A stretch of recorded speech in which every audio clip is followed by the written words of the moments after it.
Assalamualaikum warahmatullahi wabarakatuh, teman-teman semua. Selamat datang kembali di channel Monteza. Di video kali ini, kita akan membahas kisah luar biasa seorang wanita cantik asal Amerika yang menemukan hidayah dan memeluk agama Islam setelah membaca surat Maryam di dalam Al-Quran. Subhanallah, perjalanannya begitu menginspirasi. Sebelum kita mulai, mari kita sama-sama tuliskan sholawat di kolom komentar, sebagai tanda cinta kita kepada beliau. Semoga dengan sholawat yang kita kirimkan, keberkahan akan tercurah kepada kita semua. Amin. Jangan lupa untuk like dan subscribe video ini, supaya kamu tidak ketinggalan kisah-kisah menarik lainnya yang akan membuat kita semakin dekat dengan Islam. Tanpa berlama-lama, mari kita mulai kisah.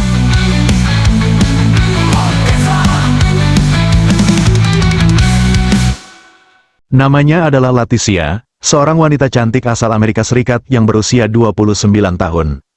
Meskipun kedua orang tuanya berasal dari Meksiko, Laticia dibesarkan di sebuah desa kecil yang terletak di Santa Barbara, California. Di desa yang tenang itu, dia tumbuh dalam lingkungan yang penuh kasih sayang dari keluarga yang menganut agama Kristen Katolik. Sejak kecil, Laticia selalu diajarkan tentang nilai-nilai agama yang mereka anut, dan kehidupannya pun berjalan seperti keluarga pada umumnya, dengan ritme yang sederhana dan penuh dengan tradisi keagamaan.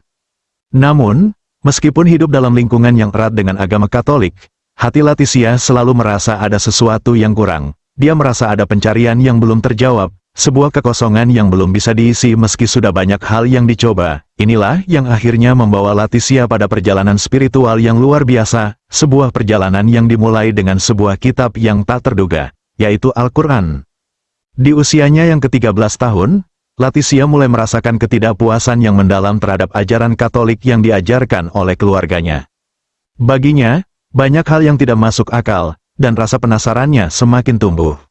Suatu pagi yang cerah, setelah ibunya mengantarnya ke gereja di sebuah bangunan megah berwarna putih yang terletak di pusat kota Santa Barbara, Laticia merasa hatinya semakin berat. Gereja itu memiliki nuansa tenang dengan cahaya matahari yang masuk melalui jendela-jendela besar, menciptakan suasana yang penuh damai. Namun Laticia merasa asing di tengah ketenangan itu. Di sekelilingnya, suara doa dan nyanyian gereja terdengar harmonis, namun hatinya terasa hampa. Saat itu, Laticia memutuskan untuk bertanya kepada seorang biarawati yang sedang berdiri di samping altar gereja. Dengan ragu namun penuh tekad, dia menghampiri biarawati tersebut. "Suster, kenapa saya harus mengakui dosa-dosa saya kepada pendeta? Bukankah hanya Tuhan yang berhak mengampuni dosa?" tanya Laticia. Suaranya terdengar kecil namun penuh dengan keingintahuan. Biarawati itu menatapnya dengan ekspresi datar, dan setelah beberapa detik diam, ia menjawab dengan nada yang sedikit menegur, "Laticia, pengakuan dosa adalah cara kita membersihkan diri dari dosa-dosa kita. Itu adalah cara kita memperoleh pengampunan dari Tuhan. Kamu harus memahaminya." Namun, Laticia tetap merasa bingung. Dia mengerutkan kening, mencoba untuk menggali lebih dalam. "Tapi kenapa saya harus melalui pendeta? Bukankah Tuhan itu maha mengetahui? Mengapa tidak langsung kepadanya?" katanya dengan mata yang penuh tanya. Biarawati itu tampak terkejut, dan wajahnya menunjukkan rasa tidak sabar. "Kamu tidak mengerti, Laticia, itu adalah bagian dari iman kita. Jangan bertanya terlalu banyak, itu sudah aturan gereja," jawabnya dengan nada yang lebih tinggi, seperti mencoba menenangkan Laticia yang dianggapnya terlalu banyak bertanya. Laticia merasa hatinya dipenuhi rasa kecewa dan kebingungan. "Tapi, saya merasa itu tidak masuk akal, saya tidak ingin melakukan itu," katanya, suaranya lebih tegas, namun tidak ada jawaban yang bisa menghapus kebingungannya. Biarawati itu menghela napas panjang dan dengan suara yang lebih keras, berkata, "Kamu kurang ajar." Ucapan itu langsung membuat Laticia terdiam. Hatinya terasa tersayat mendengar kata-kata itu. Ia hanya bertanya dengan tulus, mencari pemahaman, namun, malah mendapat respon yang menyakitkan. Tanpa berkata lebih lanjut, Laticia pergi meninggalkan biarawati itu. Langkahnya terasa berat, dan pikirannya semakin kacau. Setelah kejadian itu, rasa penasaran Laticia tidak surut.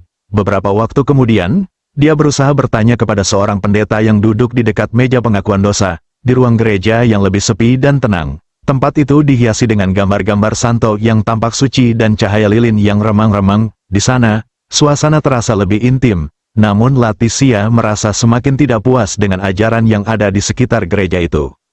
"Pendeta, kenapa biarawati dan pendeta tidak menikah? Bukankah menikah itu hal yang wajar bagi manusia? Mengapa mereka memilih untuk hidup tanpa menikah?" Tanya Leticia dengan wajah serius, suaranya penuh dengan ketulusan.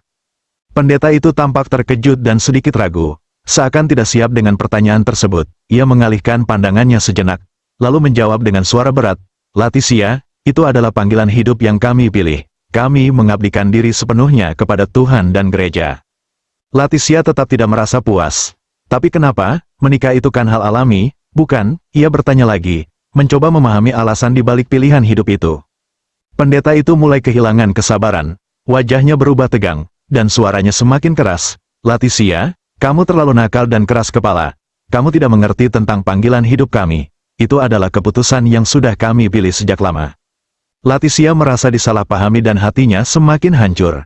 "Tapi saya hanya bertanya," jawabnya, suaranya mulai terdengar lesu. Pendeta itu menatapnya dengan tajam. "Tanyakan hal lain yang lebih penting, dan berhenti bertanya tentang hal-hal yang tidak perlu," ujarnya dengan nada kasar. Leticia hanya bisa terdiam, merasa kesepian dan terasingkan. Sebuah rasa kecewa yang dalam mulai memenuhi hatinya, dan ia pun berbalik pergi, meninggalkan pendeta itu dengan perasaan yang semakin hampa.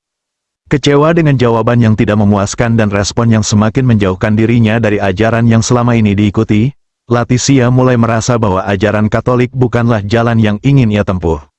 Setiap kali ibunya mengantarnya ke gereja yang sama, sebuah gereja tua dengan menara tinggi dan lonceng yang berbunyi keras setiap jam, Leticia merasa semakin tertekan. Meskipun gereja itu tampak indah dengan dekorasi klasik dan tempat duduk kayu yang nyaman, hatinya merasa sempit, seperti ada sesuatu yang hilang. Suatu hari, ketika ibunya mengantarnya kembali ke gereja, Leticia memutuskan untuk melarikan diri. Hatinya sudah terlalu penuh dengan keraguan dan kebingungan. Tanpa sepengetahuan ibunya, ia menyelinap keluar melalui pintu belakang gereja yang terletak di samping halaman yang penuh dengan pohon-pohon rindang, dan pergi ke denominasi Kristen lain yang menurutnya lebih memberi rasa nyaman dan penjelasan atas pencariannya. Meski ia mencoba gereja-gereja lain, tetap saja perasaan bingung dan hampa itu tak kunjung hilang. Leticia merasa seolah-olah dirinya terjebak dalam labirin pertanyaan yang tak pernah ada jawabannya. Namun, ia tidak menyerah. Leticia terus mencari. Meskipun ia sendiri tidak tahu apa yang sesungguhnya ia cari. Yang ia tahu, hatinya belum menemukan kedamaian yang dia impikan. Leticia, yang pada saat itu berusia 17 tahun, sudah pernah melalui berbagai pencarian spiritual. Di masa remajanya, dia mencoba berbagai agama dan denominasi Kristen.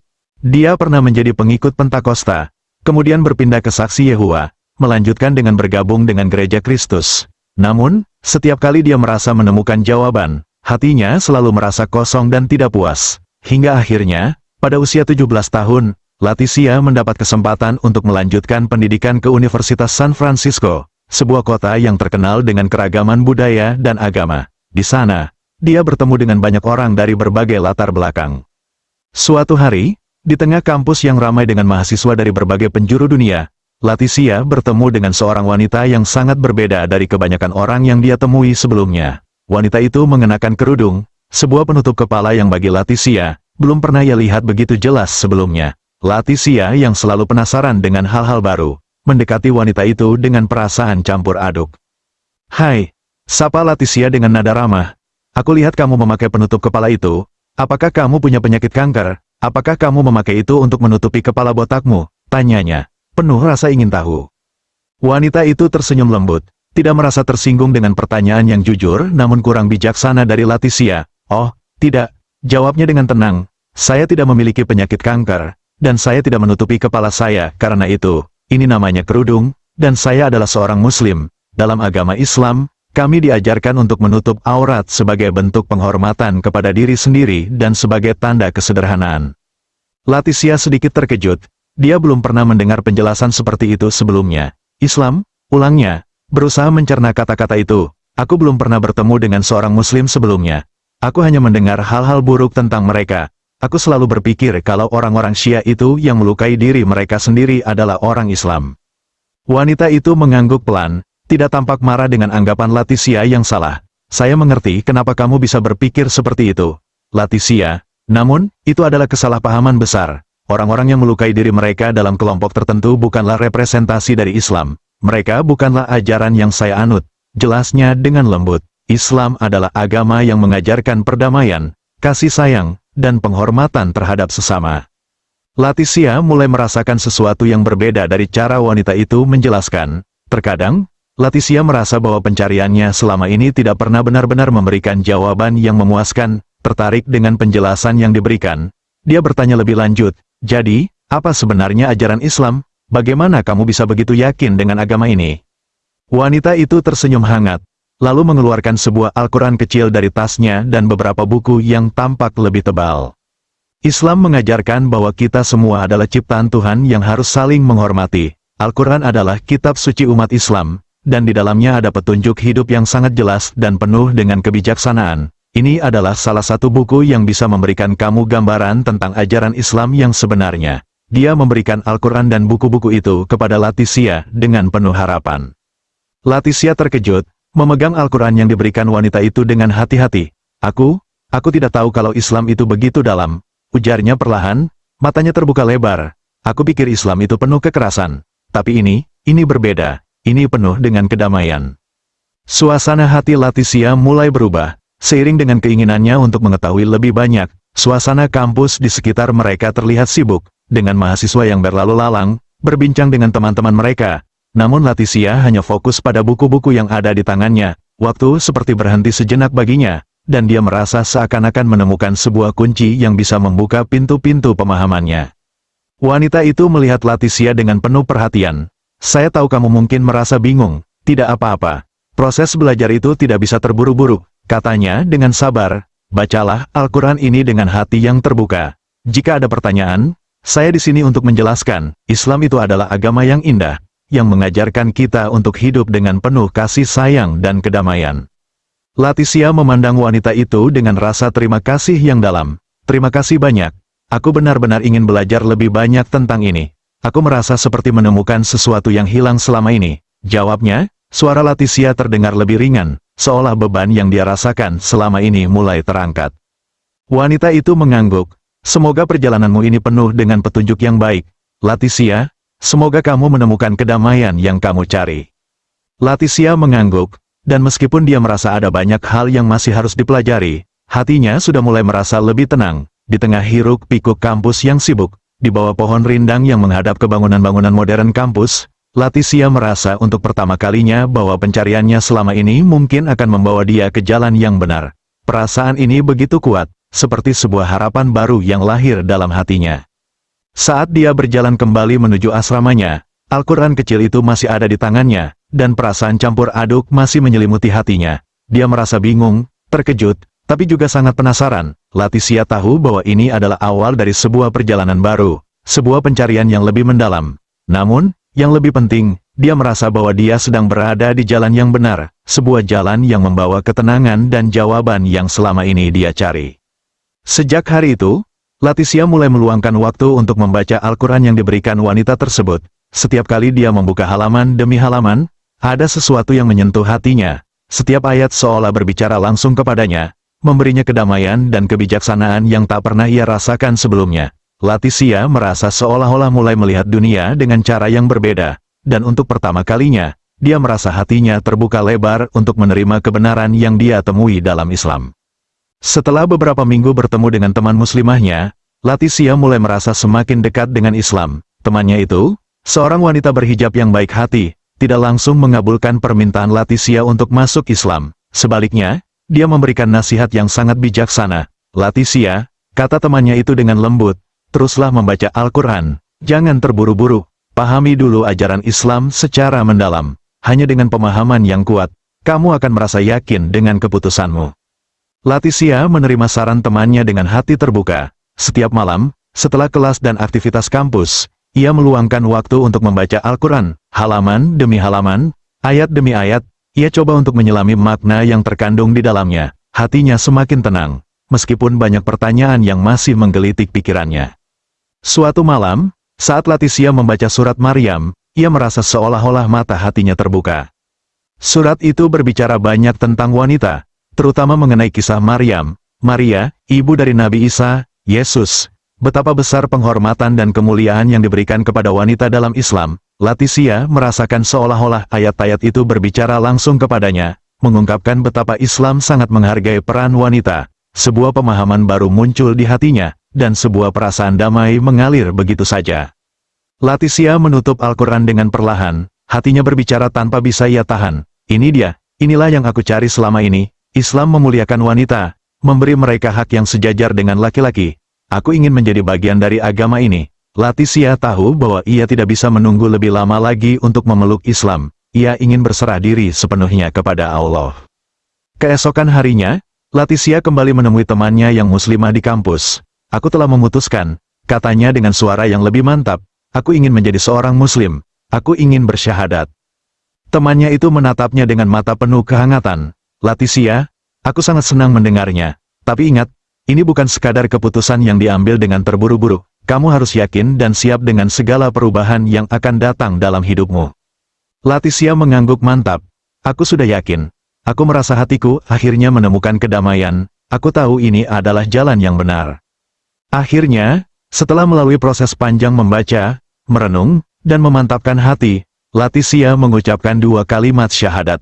Asyhadu alla ilaha illallah wa asyhadu anna Muhammadan abduhu wa rasuluh. Dia mengucapkannya dengan suara yang tegas, tapi lembut, seolah mengalir dari dalam hatinya yang tulus. Laticia pun resmi menjadi seorang muslim dan memutuskan untuk mengubah namanya menjadi Laila, nama yang lebih indah, yang menggambarkan dirinya yang baru. Bagi Laila, hal-hal duniawi sudah tidak lagi penting. Apa yang ada di hadapannya sekarang adalah tujuan yang lebih besar, yaitu mendapatkan keridhaan Allah Subhanahu wa Ta'ala. Islam adalah satu-satunya agama yang sempurna, kata Laila dengan penuh keyakinan kepada temannya. Setelah belajar banyak, setelah membaca dan bertanya, aku merasa bahwa Islam adalah agama yang benar-benar mengisi hatiku. Semua kegelisahan dan kekosongan itu kini hilang. Hanya dengan Islam, aku merasa diriku utuh. Suasana hati Laila saat itu begitu penuh dengan kedamaian. Untuk pertama kalinya dalam hidupnya, dia merasa menemukan tempat yang tepat, sesuatu yang selama ini dicari-cari, sebuah jalan yang benar.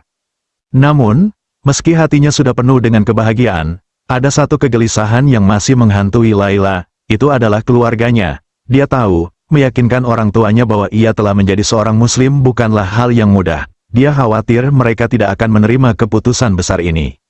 Aku tidak tahu bagaimana harus memberitahu mereka, ujar Laila kepada temannya suatu hari. Aku khawatir mereka tidak akan mengerti.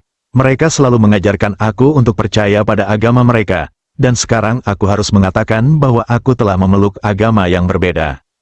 Temannya menghiburnya, ingat, Laila, perubahan itu butuh waktu, jangan terburu-buru, berikan mereka waktu untuk menerima dan memahami. Jika mereka melihat perubahan positif dalam dirimu, mereka pasti akan mulai menerima. Dengan keyakinan itu, Laila mulai berbicara perlahan kepada kedua orang tuanya tentang keputusannya untuk menjadi muslim. Awalnya, orang tuanya terkejut dan bingung. Kenapa kamu ingin menjadi muslim, Laticia? Tanya ibunya dengan cemas. Apa yang salah dengan agama kita? Kenapa harus memilih jalan yang berbeda? Laila mencoba menjelaskan dengan sabar. Islam membuatku menjadi pribadi yang lebih baik. Ibu, ini bukan tentang meninggalkan apa yang telah diajarkan, tetapi tentang menemukan kebenaran yang selama ini aku cari. Islam mengajarkan kedamaian, kesederhanaan, dan kasih sayang. Itu semua yang aku butuhkan. Meskipun awalnya sulit, Laila merasa bahwa penjelasannya mulai diterima. Meski perlahan, sang ayah masih diam, tetapi ibunya mulai menunjukkan minat. Bahkan, suatu hari ibunya meminta Laila untuk membawakan Al-Quran berbahasa Spanyol. Aku ingin tahu lebih banyak, Laila, kata ibunya dengan lembut. Mungkin ini bisa memberikan aku pemahaman. Laila merasa terharu. Tentu, ibu, aku akan mencarikannya untukmu, jawabnya, dengan perasaan campur aduk antara bahagia dan terharu.